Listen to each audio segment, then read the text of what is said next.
ફરી એકવાર સિંહનો video viral થયો છે. સિંહના વિડીયો વાયરલ થવા જાણે સામાન્ય વાત બની ગઈ હોય એમ દરરોજ એક નવો વિડીયો સિંહનો વાયરલ થાય. અમરેલી અને બૃહદ વિસ્તાર જે ગીરની બહારનો વિસ્તાર ગણાય છે, આ વિસ્તારમાં સિંહની પંજવણીના વિડીયો વારે વારે સામે આવતા રહે છે.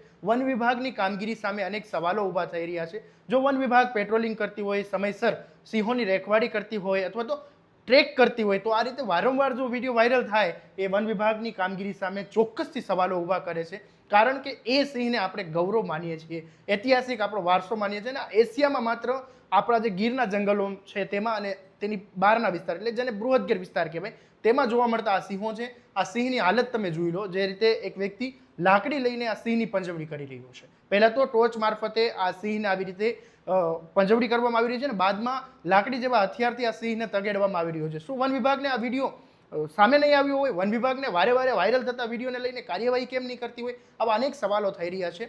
આવા જ અપડેટ માટે તમારા સ્વમાનને ફોલો કરી દેજો અને આ વિડીયોને શેર કરવાનું ભૂલતા નહીં.